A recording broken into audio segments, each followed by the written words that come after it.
Hi guys!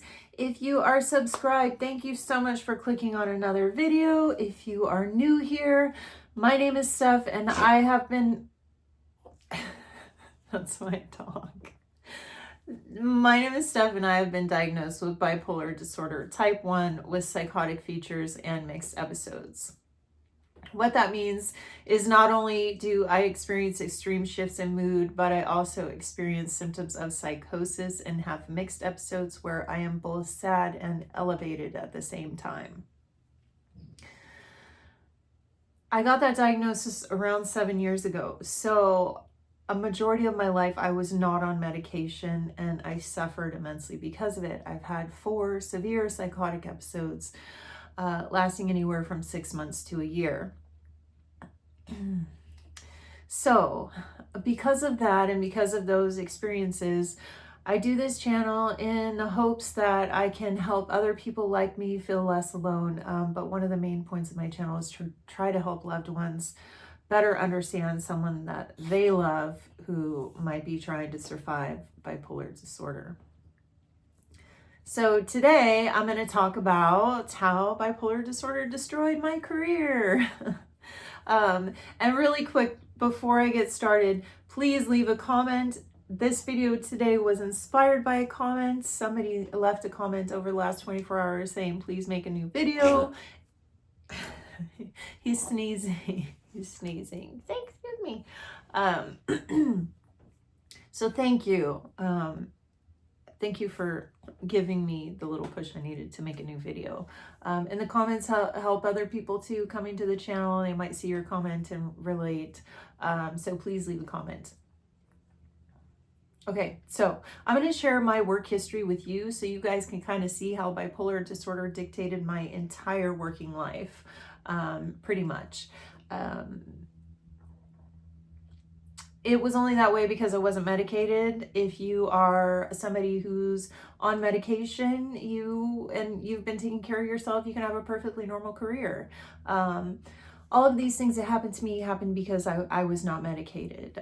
We do struggle in the workplace as individuals with bipolar disorder. We have some more challenges, I would say.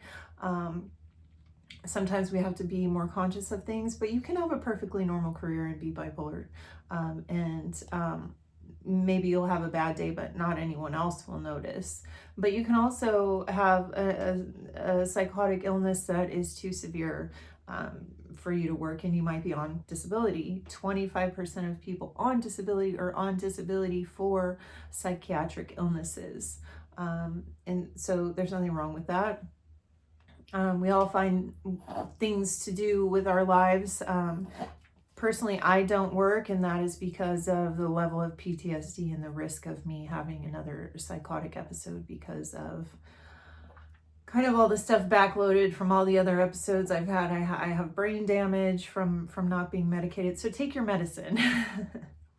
Okay, so let's get into it, okay? My career was ruined by bipolar disorder, but it also was completely dictated by bipolar disorder. So let me explain. From the beginning, right? Like my very first job, paper route, totally fine. You know, I was young, 14, wasn't really experiencing any symptoms yet. I think it was 14, maybe 15. I think it was around 14. Are you okay? I don't know if he has the hiccups or what. There were maybe a few days where I was too depressed to get out of bed, and my dad might have driven me to drop off my papers, if I can recall correctly. But for the most part, it was fine. And then my next job was at McDonald's, and this was my very first job pretty much. And bipolar disorder came in and made an appearance there. So I had this job at McDonald's and I wasn't that great at it. It was a time in my life right after my first psychotic episode. So I was really depressed. It takes a couple of years to recover from a psychotic episode. A lot of bad things happen. We don't remember everything, but the parts that we do remember, it takes a while to process all that and process the shame and the guilt. So that's where I was at when I started this job at McDonald's, pretty depressed, had put on a bunch of weight. But after a year working at the job, I got a review, and the reviewer had the opportunity to give me a 5-cent raise, a 10-cent raise, or 25-cent raise. And I only got the 25-cent raise. And then I got transferred to a different McDonald's, and I got pissed. And so a few days at the new location, I know this was because of hypomania looking back. I didn't know at the time, but I know now, because it's completely uncharacteristic of me. I just decided to walk off the job. I thought, hey, they transferred me, they gave me a nickel raise. Come on, like, this is BS. And I just walked off the job. So that was a bad call. Like, I'm a rule follower. I would have given 2 weeks notice, but for whatever reason, I decided to walk off that job. So I had that. So it was fine. It was McDonald's. So I applied for a new job, a retail job, and the lady that interviewed me really liked me and hired me right off the bat. And so she didn't check my references. Had she checked my references, I wouldn't have got the job, because after she had already hired me, she called me into her office, and I was very humiliated. She said, "What is this on your..." I called McDonald's. This is what they said, and I'm like, "I won't ever do it. I promise you, it won't happen." So I had to deal with that. But I did find this job, worked there for about 6 months, and then I ended up moving to San Diego to go to college, and I got a few retail jobs that I worked throughout college, and I didn't really experience any symptoms during this time. I was pretty much able to make it to all my shifts. I worked like 3 or 4 different retail places, a department store for 4 years while I was in school. And I was pretty euthymic throughout college. I didn't have a lot of bipolar disorder symptoms. And I do believe this was because I was doing an hour of cardio every day, and I was very focused on school, and things were very structured in my life at that point. But I definitely think the exercise had a lot to do with it. But also, bipolar is cyclical. So sometimes it's just your brain that decides when you're going to have an episode. So, God, there's so much hair flying around here. It's itchy. So yeah, so I was pretty normal during that time. So eventually my retail kind of launched into like a more serious sales job. So I got a job at a company called Robbins Brothers, where they specialize in engagement rings and loose diamonds. And I did really well there, and it was a great job through college. I made really good money for someone my age, and I was really good at it. It was fun to have a job that I was actually good at it, and it was a great experience until until I went psychotic. So all of a sudden one day I go into psychosis, and it wasn't kind of all of a sudden. I had gone through a depression, and what launched off this episode was I was prescribed an antidepressant when I shouldn't have been, which is a whole nother video in itself. But I went into psychosis, and I stopped going to work. I started hanging out with homeless people, but it 4 years at a company where I had done really well, I go into psychosis, and it all goes out the toilet. All of it. All my success, everything. I ended up getting fired because I had stopped going to work. And worse than that, I had gone into my work a few times. I don't know what for, I don't know what I said, but I know I was in a manic state, so it couldn't have been that great, because I remember going, but I just don't remember what happened. So that was embarrassing, and I had that holding over my head. Like, now I have no references.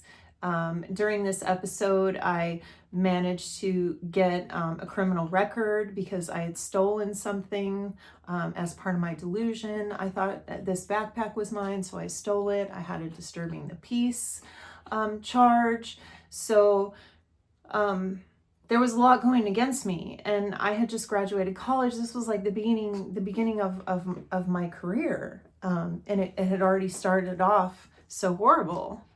And dog is so annoying. Can you hear him panting? Anyway, so you can see how that career, that whole retail thing was, you know, that wasn't what I wanted to do anyway. And in the end of the process of losing that job was not as simple as, if I were to go into it a bit deeper, I started experiencing hypomania, and I started making plans, making meetings with the director of the company about marketing, because I wanted a marketing job. I didn't want to be in sales. And so I drove up to LA, met with the marketing director, and thought I was so like getting somewhere, like maybe they were going to offer me a marketing job.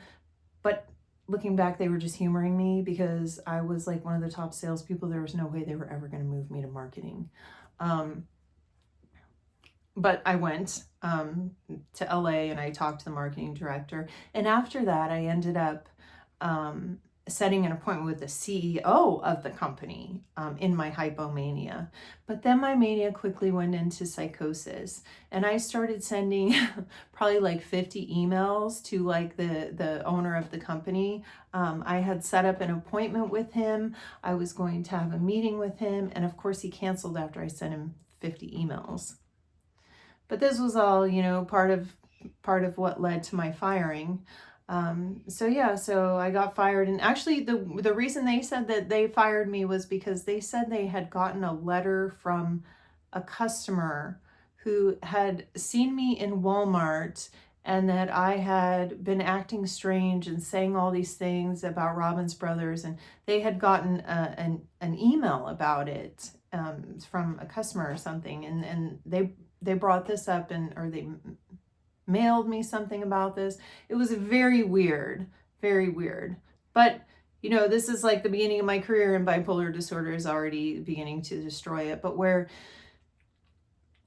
it really just started to destroy my career was after I lost this job. I ended up moving home, and I took a couple jobs in between, some very humbling jobs, making like hardly anything. And then I applied. I couldn't find a job. I ended up moving to LA, and I couldn't find a job. So I thought, well, let me just apply at this jewelry store. Robbins Brothers, the engagement ring store that I worked at, was very high end compared to a mall jewelry store. So I was applying at some like dinky mall jewelry store that I was just like just needed a job, you know. I didn't know what I was doing. I was really depressed, you know, like what am I doing applying in a jewelry store? But anyway, I applied. The application asked me if I had a criminal record, and I said no. But I did. And so I got hired, and I'm working there for a couple of weeks, and all of a sudden the district manager shows up, and I'm like, well, why is he here? And it was a surprise to the manager. Nobody knew what was going on. And he pulled me aside and had this printout of all these crimes. And he's like, this says you did this. Is this you? And I had to say yes. And he was like, okay, you're fired. And so I got fired from that job. So, I mean, I walked off one job. I've been fired twice. You know, I had the other retail jobs in college that worked out fine. But this is where it got really serious. This was like, I was at Robbins Brothers for 5 years. And like all of that hard work, all of that success was just like gone, because like, I didn't even really have like a reference like from there anymore. Like, I feel like the manager of my store would have given me one, but like the whole situation was horrible. And then me having to move back home. I had to move back home after I lost a job, because I lost a job at Robbins Brothers. I lost my home. I lost everything in that second episode. But, you know, I had to move on. So I kept looking for a new job, and I couldn't find a job. And so my husband said, well, you keep trying to do the same thing. Why don't you apply for an internship? So I did. I applied for an internship, and I met with someone, and this guy said, well, you're a little beyond an internship, but you know, I know a couple people, maybe you can get a job as an assistant. So he referred me to two places, one an ad agency and one a AMC Wheat television network, because I ended up working in national television as a media buyer.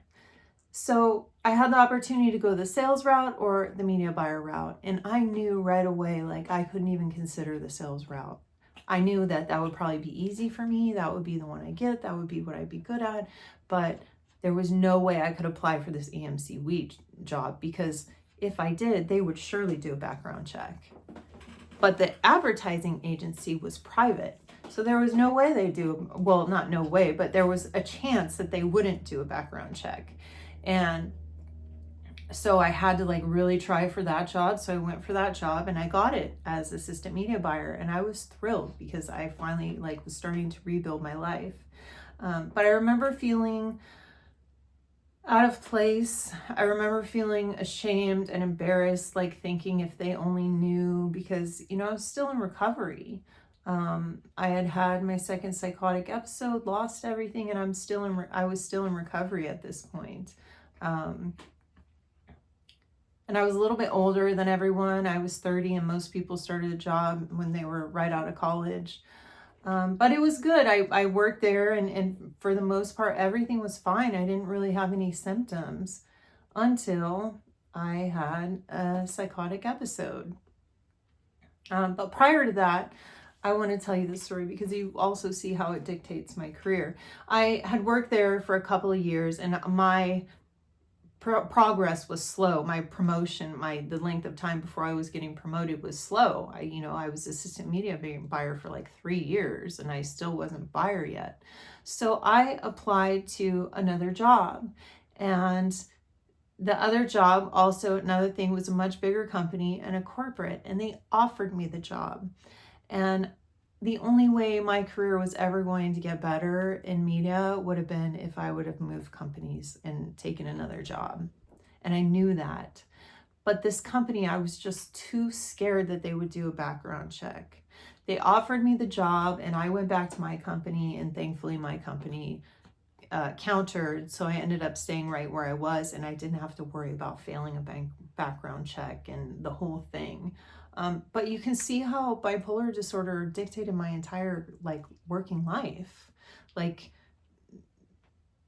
it was there the whole time. So, and then I have a psychotic episode, and the psychotic episode, oh my gosh, it's such a nightmare. The psychotic episode that I had, this would have been my third episode, and it was while I was working at the ad agency, and I continued to go to work, but I would only pop in, and I wouldn't go to work to do my job. I would go in there, say some random stuff, and then leave.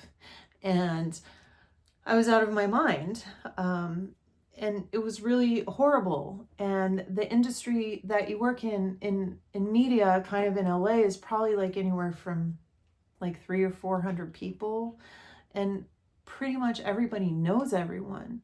And so after I had that psychotic episode at my work, where I started showing up at my job, they had to hire security to prevent me from harassing the company.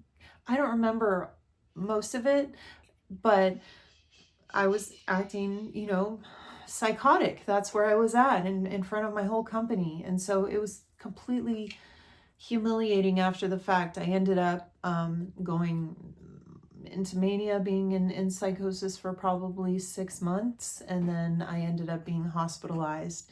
And somehow my husband was able to get me to sign paper for FMLA, so I did not lose my job this time. But I might as well my career was over. Like, I went back to work. I took some like a few weeks off, but I wanted to get right back to work. So I went right back to work, but it was very humbling, very humiliating. I went in there, and I remember before they let me back, I had to sit in the office with HR and the VP of the company. And she was looking at me saying, well, you can come back to work, but you have to take your medicine.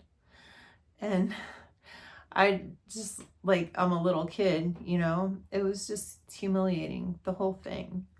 But I mean, So you could see how like each situation carried over to the next. And for people with bipolar disorder, something at one job, you can have a bad situation happen at one job that's going to carry over to the next, or you can have a psychotic episode. In order to be diagnosed with bipolar disorder 1 with psychosis, you have to have an episode in order to get that diagnosis. So you're suffering at some point, and that might be in the workplace, and it might be in front of coworkers, and it's humiliating. But we have to find a way to get around that. And I get a lot of people on my channel saying things like, oh, I just lost another job, or I'm having to do Uber because I can't handle being around people. These are some of the things that we face. So if you're someone with an experience like that, please put it in the comments below, so other people, maybe loved ones, can know how difficult it can be. For me personally, the stress level that I feel at a job is not about the work that I'm doing. It's about the interpersonal relationships around me. Like if something I say to my boss and then I'm thinking about it 24 hours later, God, they must have thought I was so stupid when I said that. Maybe I should have said this, or I should have said that. And it's like circular thinking goes on and on and on. And it happened quite a bit with me. But none of the bad things that happen to me have to happen. If you take medication, if you have a counselor, if you make good lifestyle choices like not drinking or using drugs, you don't have to experience horrible things like that, but to that extent. But you might, a lot of people with bipolar disorder do have to experience something similar to what I went through. So I hope this video has helped.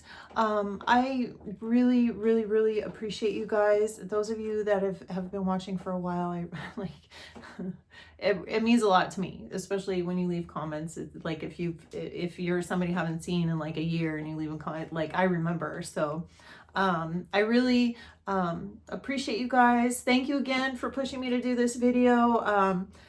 I appreciate you, and I hope to see you guys soon. Bye.